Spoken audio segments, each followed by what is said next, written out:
asylum seekers. Can you just define those terms for me? Yes, the most important distinction is between, I believe, people who move countries because they have a bad standard of living in the place they've come from and would like to improve that standard of living, a very understandable thing to do.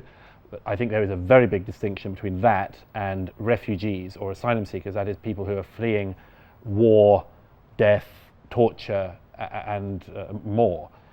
I think these two things get mixed up a lot, and we have to be very, very careful about mixing them up because they are very different things.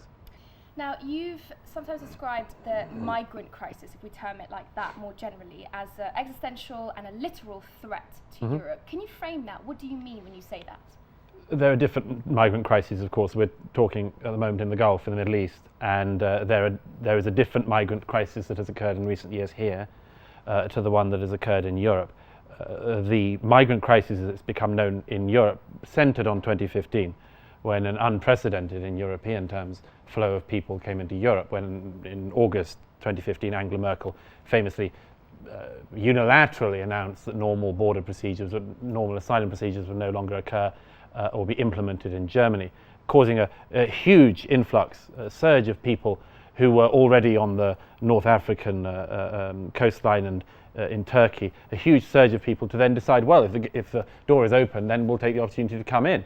And that's caused issues for Europe, which are still playing out. They're playing out socially, they're playing out in elections across the continent. One of the things I think we can come to some kind of agreement about now in Europe is that we've massively underestimated the number of people worldwide who would wish to come to Europe, and we've massively overestimated our ability to absorb them.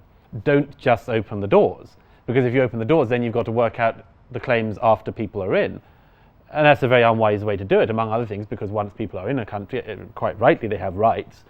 And if you're claiming asylum in a country and then you turn out to have no right to be there, you're very likely, in the case of Europe, to stay. And that is the overwhelming story of recent years in Europe. What do you do if you've welcomed people into your country, but they don't speak the language, or they lied about their background, or they lied about their age, or they lied about their status, or, for instance, none of that is true. They are actually a genuine asylum seeker, but they have no ability to work in the country because there aren't jobs. So it's not like these things just happen and then they're absorbed. I think they happen, and then for a very, very long time afterwards, after the world's eyes have turned away and after the cameras have stopped rolling, these lives continue to be lived, and they're not ideal lives. Why do you think that countries like Turkey, Lebanon, Jordan accept far more refugees and migrants and have to deal with far greater numbers than Europe, and yet the European reaction is so hostile? Why is there that dissonance between the two? Well, several things. First of all, there's a very obvious answer, which is that the countries you cited are neighbouring countries. I mean, if there was a civil war in France, I would expect there to be very, very large numbers of refugees into Sweden, the Netherlands, Britain, Germany, Spain, and so on.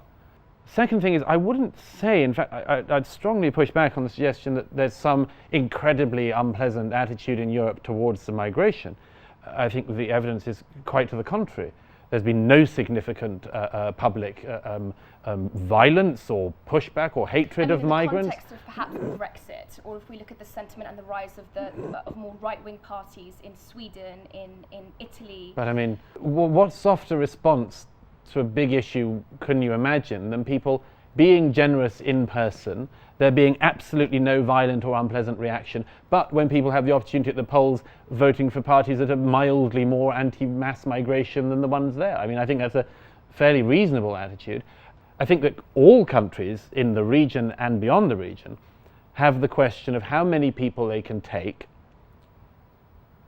and what it does in the society they're in. And the follow-on question, which is harder to answer, is, are you absolutely sure that when you open the doors, as Merkel did in 2015, that the people coming are the legitimate asylum seekers? Because in actual fact, and this is a really important statistic to get out, in 2016, the Vice President of the European Commission, Frans Timmermans, admitted that by Frontex, that's the European Border Agency's own figures, at least 60%, 60%, of the people who arrived in Europe in 2015 had, quote, no more right to be in Europe than anyone else in the rest of the world. Now, this is what I think is a really big issue that has to be thought about. why is it, if you want to do a good thing and allow genuine asylum seekers in, would you end up taking 60% of the people who are not even asylum seekers? You spoke about the guilt-ridden complex Yeah. that Europe seems to suffer from in Yes. your book. What does Europe have to be guilty about? You know, we had a bad 20th century in Europe. I'm talking in particular not just about the First World War, but the Second World War and the two nightmare visions that had been dreamt up in Europe before that. The nightmare vision of communism and the nightmare vision of fascism. And there are all sorts of parts of that which we're still working through, and we're trying to work out what happened. And that's a very, very good thing to try to work out, because it was something that brought the world to the absolute edge of catastrophe. To work out exactly what went wrong and to work out exactly what culpability you have for it and what you should do about it. Now, we have an interesting issue in Europe on this, which is that we are in Europe people with long memories, and we are also, I think, somewhat unfairly at a stage of believing in something like hereditary guilt, and we don't know what to do about that. So, for instance, if your grandfathers in Germany did something bad, does that mean you should open the borders in 2015 to anyone claiming to come into Germany? A lot of Germans would say yes, it means exactly that.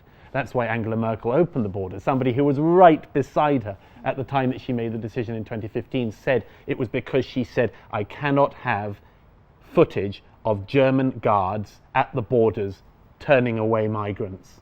Well, as I say, that's a very understandable thing, but that is the working out of a psychological issue and of a political issue. I would just say that there's one other aspect of the guilt complex which is worth flagging up, which is something I think that people in all developed countries have to some extent if they're decent people, which is this: how unbelievably lucky we are to be born or to live in a developed country. But we don't know what our attitude should be towards people who've had just such damn bad luck in the places they've been born or the situations they've been born into. And something in the European psyche in particular, but I think it happens across the developed world these days, is a very understandable thing. How do I cope with this luck? And what is my responsibility to people who've been born in unlucky places? Now that's a very, very good question to ask ourselves. It's the basis of a lot of important moral discussion. And my suggestion to you is that this sets up an entire set of problems, not just for the places that people are leaving, but for the places they're going to. If, for instance, Europe or any country, let's say Qatar, decided to become a humanitarian superpower and allow in everyone in the world who was suffering, you would have to work out an order of scale of priorities. You would have to work out, for instance, who are the people who right now are at risk of not just bad stuff, but total annihilation. So, for instance, the Yazidis in 2014, a completely legitimate claim could have been made internationally and should have been made to say it's not just that some of these people are suffering, it's that there is an attempt to eradicate them as a people, and therefore the international community should have snapped in and done whatever it could faster to have dealt with that problem, and it didn't. Now that would have been an absolute order of priority. Why is that sort of thing not possible? I would argue, among other things, because there is not the political will, because there is not the public will. And these two things happen because nobody knows where in the salami slicing of gradations we should be. One of my arguments, which I'm making in the Doha debate, is we have to stop the melding of legitimate asylum seeking with economic migration, because not to do so means that public sympathy for absolutely legitimate asylum claims is eroding. Is it useful to separate those who are fleeing persecution, war or destruction in these silos? They have to be, because it is not useful. It's very useful, because otherwise hundreds of millions of people worldwide will have the right to move to other countries, and that is not sustainable. We really remain focused on the worst case scenario ones, because there's no doubt about it that public attitudes in every country across the world will all the stats show this. They will be welcoming to and are very sympathetic to absolutely genuine cases of people fleeing and claiming asylum. What they are increasingly less sympathetic to is the general sense that it's people fleeing from somewhere bad to somewhere better. Do you think that Europe is in the grips of being awash with refugees? A lot of the time when you've spoken about this, you've mentioned that Islam from the very beginning is a violent religion and that is intolerant to Western ideals, and that these refugees then bring these intolerant, violent ideals to Europe. I mean, I think that's a slight caricature of my point of view. People, when they move from one place to another, inevitably bring some of the views they had before. I'm sure you wouldn't argue that if you transport large numbers of towns from, for instance, Pakistan and place them in the north of England, that everyone becomes like a Yorkshireman. We don't know which people of those who have come in will become secular and liberal and what that means, and we don't know which ones will go the other way. And I know, as I'm sure you know, people who've gone the other way. I know people who cannot cope with that, who loathe the fact that they've ended up in this society where people trample on your holy places all the time. They say things, they make jokes, they even make cartoons. They hate that, and it pushes them in another direction. Because this isn't a science, we don't know. But if I may give one, I know that we're probably overrunning, but let me give you one very, very interesting example of this. You're probably not expecting me to say this, but One Direction.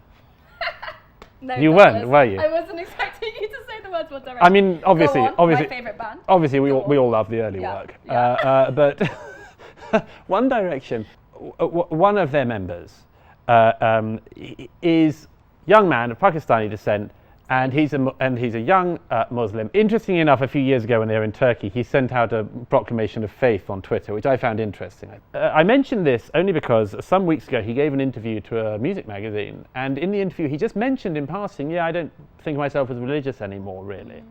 But he did it and there was no backlash. And that was one of those times, and I can compete at the Olympics for pessimism on the issues of integration. But sometimes something happens, and even I think, if that kind of freedom caught on, this could work. So there's hope. And I just loathe that it might come from One Direction. It's got to come from somewhere. Douglas Murray, thank you so much for joining us. Great pleasure.